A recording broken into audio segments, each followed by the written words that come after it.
Olá, bem-vindos ao canal Tópicos em História das Ciências. Eu sou a Rebeca. Eu sou o Jorge e nós somos historiadores das ciências.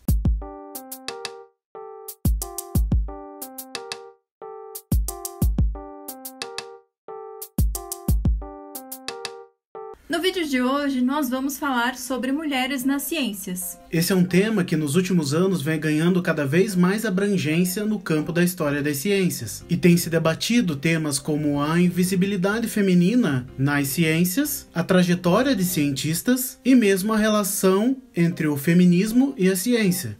Vale ressaltar que nem eu nem o Jorge somos especialistas nesse assunto, porém temos vários colegas que estudam e por isso, no vídeo de hoje nós achamos importante também pela demanda, do pessoal que assiste a gente, falar sobre esse tema. Então, primeiramente no vídeo nós vamos fazer uma introdução sobre o tema, vamos falar um pouco sobre objetividade científica, um pouco de algumas autoras feministas que pensam, refletem sobre gênero e ciência e gênero na ciência, e depois nós vamos falar um pouco para vocês da trajetória de algumas mulheres cientistas que atuaram no Brasil.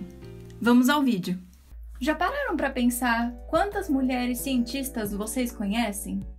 Talvez alguns exemplos mais emblemáticos, como Marie Curie, Berta Lutz e até Rosalind Franklin, venham à sua mente. Porém, eu acredito que não sejam tantas assim, ainda mais se comparadas ao número de cientistas homens que nós geralmente conhecemos. Mas isso, na verdade, não é por acaso. O imaginário social sobre o que é ciência, o papel do cientista e mesmo como se deu e como se dá o desenvolvimento científico e tecnológico quase nunca inclui e envolve o protagonismo e o pioneirismo, muitas vezes, das mulheres. Acredita-se que parte desse problema tem relação com como ele se confunde com o prestígio de algumas ciências em detrimento de outras. É por isso mesmo que alguns estudos e algumas teóricas do feminismo vêm jogando mais luzes sobre o valor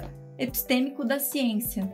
Alguns desses estudos, inclusive, vêm investigando a ideia de objetividade científica, que muitas vezes aparece reificada na figura do homem, distanciado da natureza. Pensando nisso, algumas estudiosas, como Donna Haraway, vêm refletindo sobre a importância de nós abandonarmos essa ideia, esse ideal de objetividade tradicional, para pensarmos então em epistemologias que entendam o valor, na verdade, o caráter situado e fragmentado de todos os conhecimentos. Ainda que essa proposta possa sim ser considerada por algumas pessoas um pouco radical e que nós não conheçamos todas as implicações dela, é mais do que necessário discutirmos sobre o caráter situado do conhecimento, sobretudo quando estamos falando sobre a atuação das mulheres nas ciências. Segundo a historiadora das ciências Naomi Oreskes, que inclusive já foi citada aqui no canal no nosso vídeo de negacionismo, se você não assistiu depois desse vídeo, clica aqui no card para você assistir ele porque tá muito bom. A crítica feminista da objetividade repousa fortemente na perspectiva psicanalítica de Nancy Shadrow, que argumentou que as crianças do sexo feminino e masculino articulam suas identidades adolescentes por meio de respostas fundamentalmente divergentes ao vínculo materno. Para estabelecer uma identidade masculina, os filhos, os meninos, eles acabam se distanciando continuamente ao longo de suas vidas, do seu crescimento, do objeto primário deles, que é a mãe. Entretanto, segundo a Shadrow, e justamente o que a Naomi Oreskes quer demonstrar é que as filhas, as meninas, pelo contrário, elas se aproximam cada vez mais da figura materna, justamente aí para delinear a sua feminilidade e a sua identidade feminina. Por isso, Shadwell defende que os meninos, os homens, são mais propensos a verem o mundo de uma forma distanciada, já as meninas através de uma certa conexão e aproximação. Nós sabemos que as mulheres, o instinto materno, o afeto, o lugar ali de subjetividade, nesse sentido, sempre foi relegado. E isso é, inclusive, uma das justificativas utilizadas para meio que explicar, como se fosse possível, essa invisibilidade das mulheres nas ciências e no discurso sobre ciência, já que elas tenderiam, segundo essa justificativa, a fazer uma ciência menos objetiva. Bom, segundo Oreskes, a objetividade científica de fato exige o apagamento do observador, o que é discutível, e insiste também na irrelevância do contexto. E levando em consideração esses aspectos, não é uma surpresa de fato que as mulheres sejam minorizadas ou, enfim, não apareçam dentro desse discurso, dentro do imaginário social, e a gente não conheça e não lembre tanto das mulheres quando nós discutimos sobre ciência. Entretanto, a história das mulheres cientistas ao longo do século XX apresenta um paradoxo em relação a essa afirmação, já que muitas dessas mulheres cientistas atuaram e ainda atuam em áreas das ciências que são, digamos assim, mais próximas dessa ideia, desse ideal de objetividade científica, como a física, a matemática, por exemplo. Bom, o que parece então é que existe uma ideia de diferença sexual tão naturalizada, tanto nas ciências como nas outras áreas do conhecimento humano, ou também na nossa sociabilidade, que justamente a importância dessas reflexões sobre gênero e ciência, ou gênero na ciência, que foram propostas por muitas teóricas do feminismo e mulheres que estudam a partir de outras áreas também o tema, historiadoras, filósofas e sociólogas. Enfim, parece que esse tema ele acaba sendo reduzido justamente por conta dessa diferença que parece que é tão naturalizada na nossa sociedade. Mas ainda assim, essas teóricas, essas eruditas, estudiosas, que se apropriaram do termo gênero para estudar essas relações, essas relações entre homens e mulheres, também passaram a enfrentar outros obstáculos em seus estudos, sobretudo a partir dos anos 80 e 90, já que as ideias, as concepções de gênero e mulheres estavam tão intrinsecamente ligadas que outras concepções e aspectos como raça e classe não eram até então tão aprofundadamente tratados nesses estudos. Bom, mas o fato é que os estudos feministas se desenvolveram de tal forma, sobre o tema do gênero e sobretudo sobre gênero e ciência, que algumas estudiosas, como a própria Donna Haraway, acabaram, a partir dessas discussões, que foram propostas nesses estudos, pensando em outras relações, por exemplo, nas relações multiespécies, a partir dessa noção de conhecimento localizado, fragmentado, negociado e situado. A historiadora das ciências Evelyn Fox Keller, em seu estudo sobre gênero e ciência, comenta um pouco sobre como o próprio termo gênero em relação à ciência vem sendo utilizado e pensado, sobretudo academicamente, dentro de negociações e, enfim, zonas de negociações ideológicas. Bom, para a autora, de fato, esse é um caso fronteiriço por excelência. Como ela mesma diz, não fica em uma fronteira, mas em várias fronteiras, nas fronteiras entre a teoria feminista e todas as ciências e disciplinas metacientíficas. A Keller também teceu alguns comentários sobre como ela acha que nós devemos ampliar o nosso entendimento e mesmo o nosso uso dessas teorias e desses estudos feministas sobre gênero nas ciências, já que, para a historiadora, esses estudos eles podem servir, inclusive, para outros objetos que não necessariamente sejam de estudos sobre gênero e mesmo para outras pessoas que não sejam mulheres, né, para pensarem os seus objetos de estudos a partir de uma perspectiva menos unívoca, homogênea e mesmo masculina. Vale ressaltar que Keller, assim como outras estudiosas do tema, refletem sobre aspectos como a linguagem científica e as metáforas de gênero, e como elas carregam as nossas expectativas sociais em si, inclusive refletindo as nossas representações sobre a natureza e como isso pode neutralizar ainda mais, né, e alimentar as diferenças de gênero, enfim, que são tão próprias das nossas práticas culturais e crenças até hoje. Bom, por isso justamente, debater sobre aspectos ligados aos estudos feministas e suas contribuições para as áreas das ciências e também aqui para a história das ciências é tão urgente. Eu trouxe aqui algumas especialistas, né, a Donna Haraway, Naomi Oreskes, a Keller, mas também existem diversas outras mulheres e homens que estudam o tema, inclusive no Brasil, como a doutora Nara Azevedo, que tem se debruçado mais atualmente sobre trajetórias de mulheres feministas e que inclusive participou recentemente como uma das pesquisadoras no projeto audiovisual chamado Mulheres na Fiocruz Trajetórias. Essa série de entrevistas vocês vão poder acessar tanto pelo canal da Casa de Oswaldo Cruz aqui do YouTube, quanto no card aqui do canal. Eu vou deixar também selecionado, caso vocês queiram assistir mais tarde.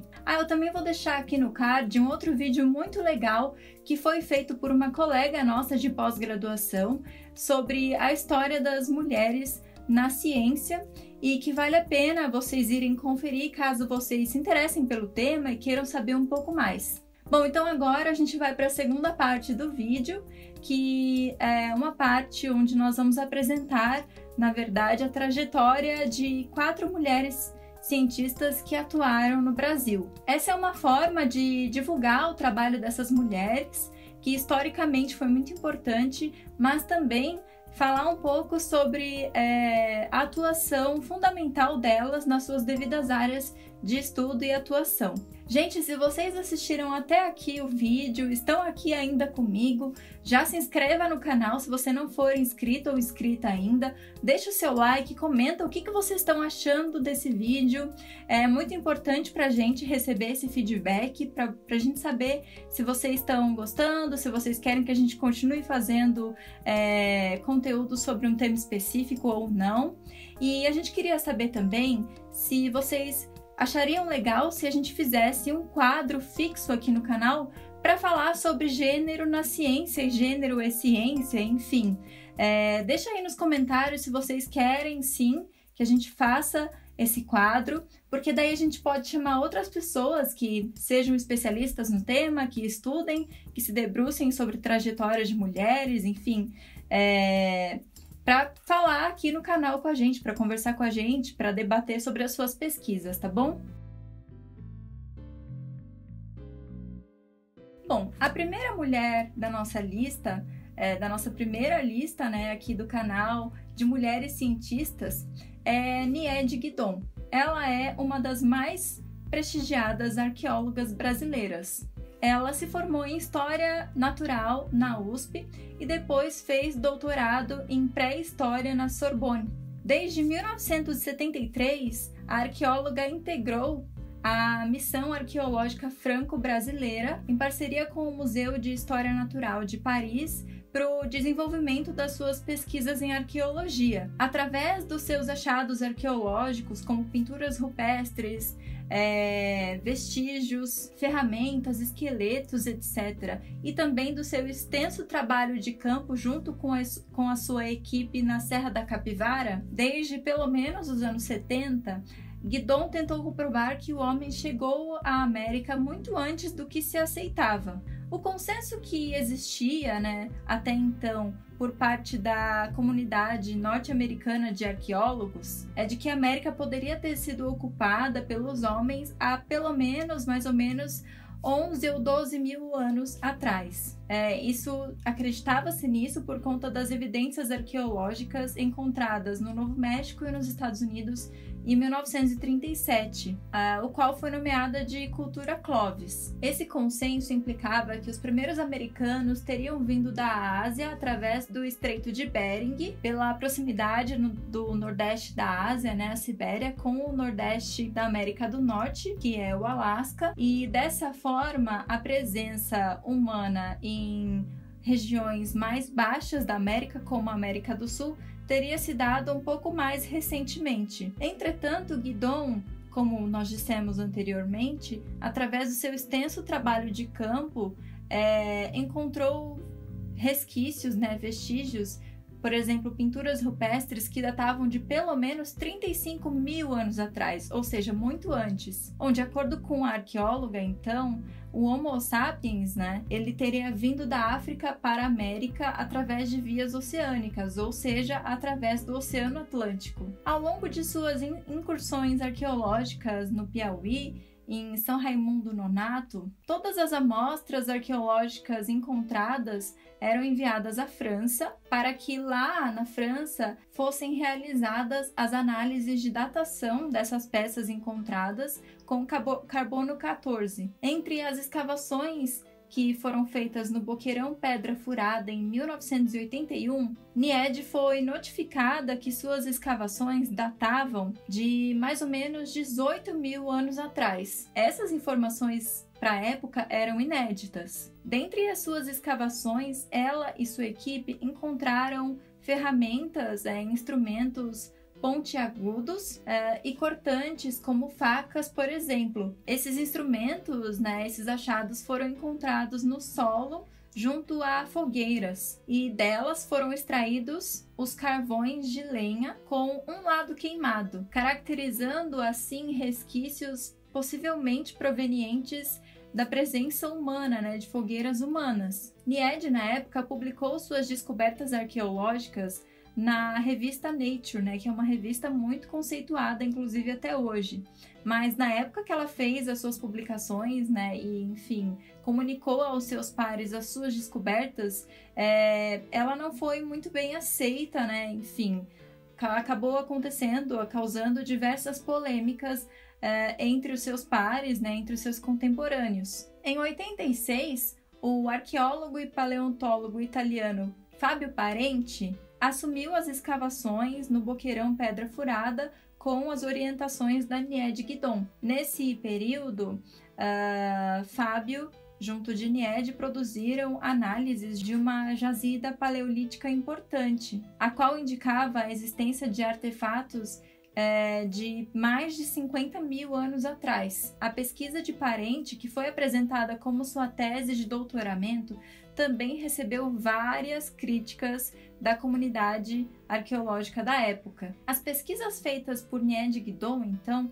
colidiam diretamente com a arqueologia tradicional, dominadas na época por pesquisadores e especialistas norte-americanos, que ainda defendiam a teoria de que o homem teria chegado na América via Estreito de Bering, vindos da Ásia. Mas, de toda forma, o seu trabalho como arqueóloga e seus achados arqueológicos na Serra da Capivara, no Piauí, foram importantes, não só como evidências inéditas, no período que elas foram encontradas, mas também para a própria história da arqueologia. Bom, tendo em vista a importância histórica de todo o trabalho arqueológico que ela vinha fazendo junto de sua equipe nessa região do Piauí, na Serra da Capivara, ela atuou, na verdade, lutou ativamente para manter esse parque arqueológico de pé, o que culminou na criação do Parque Nacional da Serra da Capivara, por iniciativa da própria Nied e sob sua direção. Com isso, ela se tornou uma personagem importante para a internacionalização das paisagens e da história, do peso histórico e da ecologia do Piauí. Ela buscou fomentar o turismo e a preservação do Parque Nacional da Serra da Capivara, mas, infelizmente, por questões políticas e econômicas, o projeto de abertura do parque para visitas e para estudos arqueológicos acabou não dando certo. Existe um documentário chamado NIED, que foi lançado em 2019, ano passado, e foi dirigido por Thiago Tambelli, que retrata um pouco da carreira da arqueóloga, a sua importância na área, né, que é extremamente grande, é muito importante mesmo, e também um pouco da sua vida pessoal. O documentário ele é todo feito a partir de depoimentos, inclusive depoimentos da própria NIED Guidon. Além disso, ele também mostra, demonstra um pouco do que ela significa não só para o Nordeste do Brasil, mas para o mundo todo.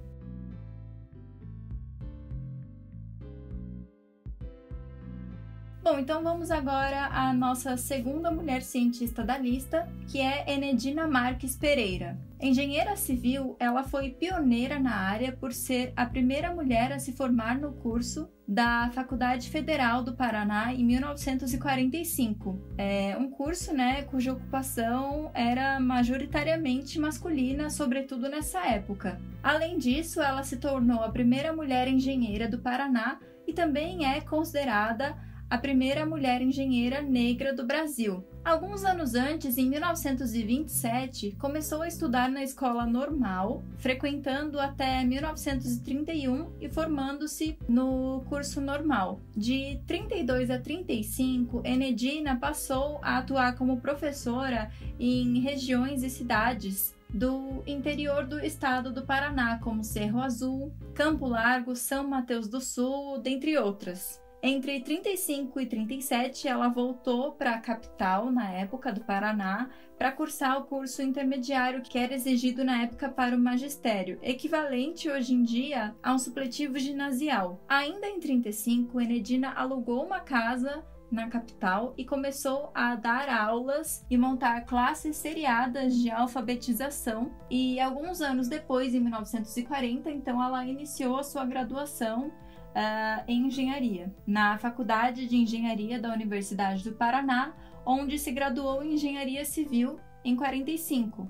Um ano depois, já em 46, Enedina se tornou auxiliar de engenharia na Secretaria de Estado de Viação e Obras Públicas. Ela atuou como chefe de hidráulica e chefe da divisão de estatísticas do Serviço de Engenharia do Paraná, na Secretaria de Educação e Cultura do Estado. No ano seguinte, em 47, o governador da época, Moisés Lupion, havia concedido sua transferência para o Departamento Estadual de Águas e Energia Elétrica.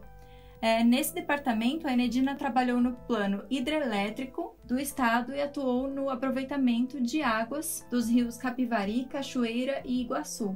Acredita-se que um de seus melhores empreendimentos como engenheira foi a sua atuação na usina Capivari Cachoeira, que foi projetada em meados dos anos 50. Ela foi projetada justamente para sustentar toda a porção leste, do estado do Paraná nas décadas seguintes. Isso se deu como parte de um plano plurianual de expansão energética. Como engenheira civil, Enedina também atuou em outras obras, inclusive famosas, como, por exemplo, no famoso Colégio Estadual do Paraná e também na Casa do Estudante Universitário de Curitiba. Bom, em 62, ela se aposentou no governo do estado e recebeu o reconhecimento do governador da época, Ney Braga, que por decreto admitiu os feitos da engenheira e lhe garantiu proventos equivalentes ao salário de um juiz. Enedina deixou um legado muito grande e importante na área da engenharia, sobretudo da engenharia civil,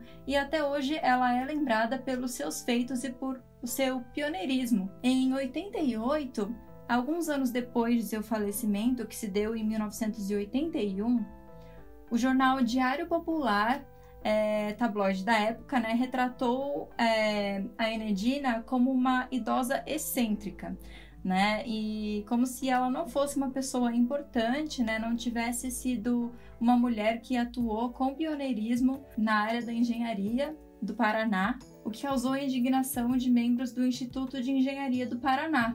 Mas após esse caso, vários outros artigos foram sendo publicados, ressaltando justamente seus feitos, e e enfim, a sua atuação super importante na área de engenharia civil. Bom, a terceira mulher cientista aqui da nossa lista, Elisa Frota Pessoa, física experimental brasileira, foi uma das mulheres pioneiras da ciência no Brasil. Ela foi uma das fundadoras do Centro Brasileiro de Pesquisas Físicas, junto de Sonja Ashwer, não sei se é assim que se fala, que inclusive foi considerada a primeira mulher brasileira a conseguir doutorado em física e que se graduou no mesmo ano que Elisa na USP. Bom, a Elisa Frota Pessoa, ela é então considerada a segunda mulher a se graduar em física no Brasil e, de uma certa forma, o estabelecimento de ensino e pesquisa de física no Brasil e a sua própria carreira se confundem. Ao longo de sua faculdade, ela teve experiências um pouco difíceis com os seus professores, que em sua maioria vinham da Itália e que nas aulas pareciam dar mais lições, né, e dar mais atenção à vida pessoal, né, já que eles queriam demonstrar como que era de fato ser um bom patriota e a importância disso. Bom, é claro que isso se deu por conta da influência, né, na época do fascismo. Logo no primeiro ano, a Elisa se destacou no curso e no ano seguinte, ela foi chamada pelo professor Joaquim da Costa Ribeiro para ser sua assistente. O Ribeiro teria conseguido na época com Carlos Chagas um local para eles montarem um laboratório de pesquisas em radioatividade com aparelhos da medicina da Faculdade Nacional de Filosofia. Também, em meados dos anos 40, no laboratório de produção mineral, Pessoa fez a dosagem de um mineral e os seus resultados indicaram que aquele era o mais radioativo conhecido no mundo, segundo ela mesma. Entretanto, ela não chegou a publicar, né, os resultados da sua dosagem, pois quando voltou ao laboratório e apresentou os resultados, não se sabia mais nem onde tinha se colocado, né, ou melhor, não se sabia nem mais de onde o mineral tinha sido retirado. Bom, mas o fato é que no momento o mundo todo estava de olho em minerais radioativos. Bom, de qualquer maneira, ao longo de sua carreira, a Elisa se destacou nos seus estudos em radioatividade com emulsões nucleares, reações e desintegrações de mesons K e π em emulsões nucleares e reações de prótons e deuterons com núcleos de massas médias. Vale ressaltar também que a sua trajetória científica se cruza com o período da ditadura civil-militar brasileira. Bom, em 65 a Elisa se muda para Brasília para atuar, né, para dar aula na Universidade de Brasília, mas logo em seguida ela é transferida e ela vai para a USP, né, para a Universidade de São Paulo. Entre 68 e 69, em São Paulo, atuando na USP, a física acabou reformulando o laboratório de emulsões da USP para o estudo da espectroscopia nuclear. Bom, apesar da sua atuação pioneira e promissora na física, Elisa Pessoa foi aposentada compulsoriamente em 69 pelo AI-5, junto de outros pesquisadores físicos importantes como Jaime Thiomo e José Leite Lopes.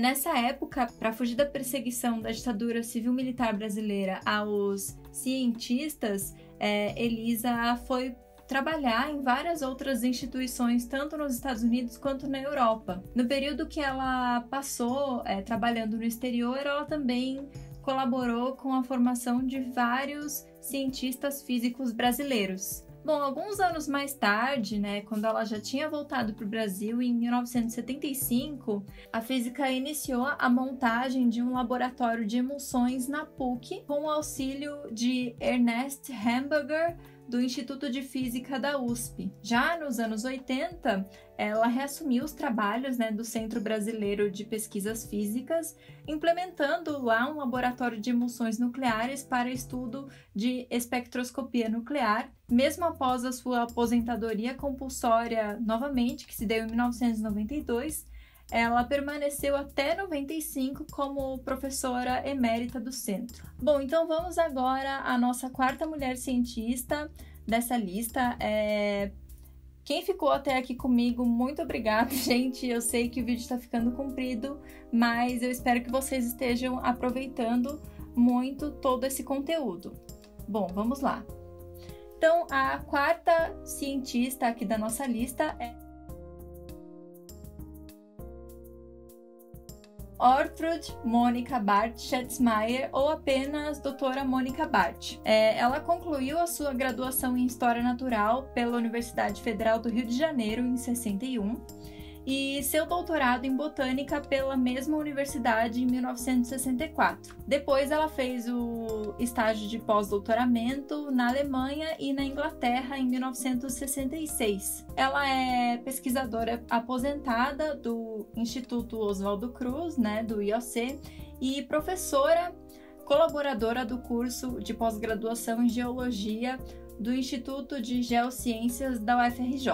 Além disso, Monika também é filha do zoólogo alemão Rudolf Barth e foi esposa do virologista Hermann Schatzmeier, que faleceu em 2010, infelizmente. Sua trajetória científica oscilou entre a palinologia, que é o estudo dos pólens, e a partir da década de 70, a virologia. Desde 1959, a cientista se dedicou com grande pioneirismo aos temas específicos da palinotaxonomia, melisopalinologia, aeropalinologia, palinologia de quaternário, palinologia ambiental, arqueopalinologia e palinologia forense. Monika foi uma personagem fundamental para o desenvolvimento da virologia no Instituto Oswaldo Cruz. Em parceria com Schatzmeier, a pesquisadora que já possuía conhecimento técnico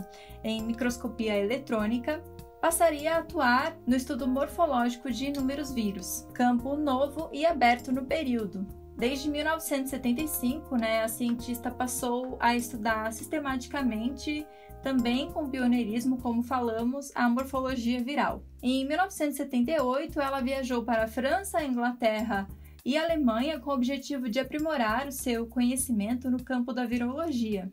Na volta dessa viagem, a pesquisadora passou a trabalhar com ultraestrutura viral, mas com certas dificuldades infraestruturais, porque, enfim, seu laboratório ainda não possuía um microscópio eletrônico próprio. Apenas no dia 1º de julho de 1990, depois de um longo período de solicitações, foi inaugurado o microscópio eletrônico do Departamento de Virologia, junto de seu laboratório de ultraestrutura viral. Bom, a partir de então, muitos trabalhos foram desenvolvidos e publicados pela cientista, dentre eles vários sobre o vírus da dengue, que se tornaria um importante objeto de estudo para Barth. Bom, quando a dengue emergiu em 1986, Monika Barth passou a estudar de modo sistemático o vírus da dengue,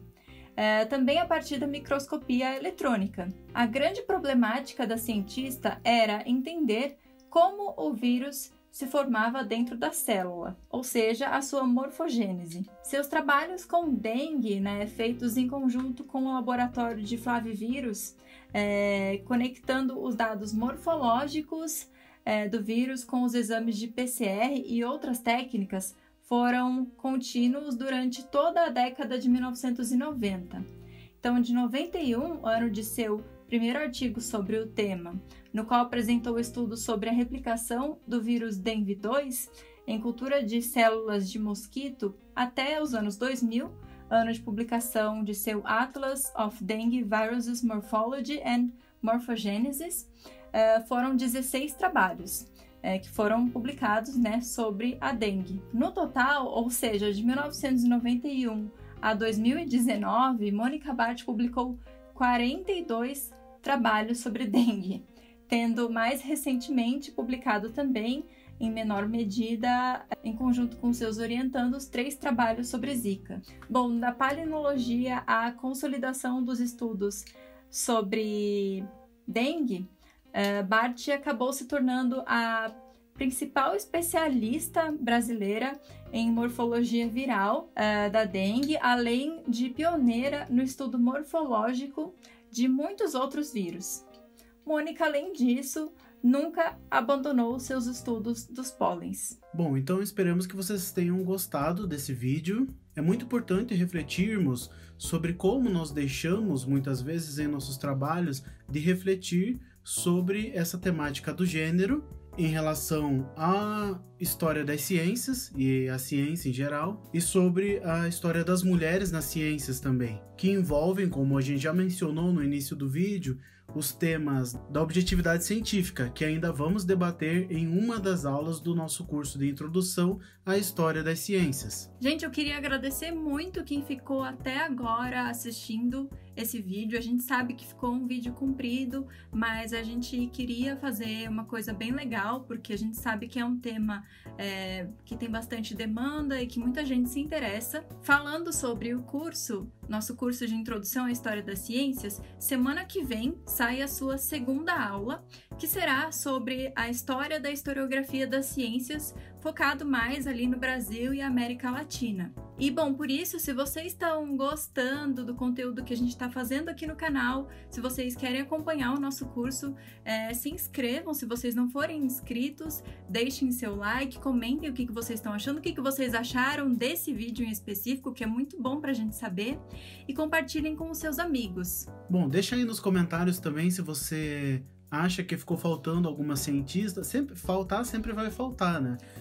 Se você tem alguma indicação interessante também de mulheres nas ciências, seja das personagens históricas, né, ou mesmo atuais, né, que também são históricas em alguma medida, e de também livros, filmes, enfim, material sobre o tema, acho que é sempre importante a gente compartilhar, né? E pra gente também aprender com vocês, né? Só mais uma coisa, como eu havia dito no meio do vídeo, se vocês querem que exista um quadro fixo aqui no canal para a gente debater gênero e ciência, né, trajetória de mulheres nas ciências aqui do Brasil e também do mundo, comentem, digam para nós o que vocês acham, se é legal ou não, porque se a gente fizer, a gente vai trazer outras pessoas também para falar sobre esse tema. Bom, então por hoje nós ficamos por aqui. Um abraço e até o próximo vídeo. Um abraço e até logo!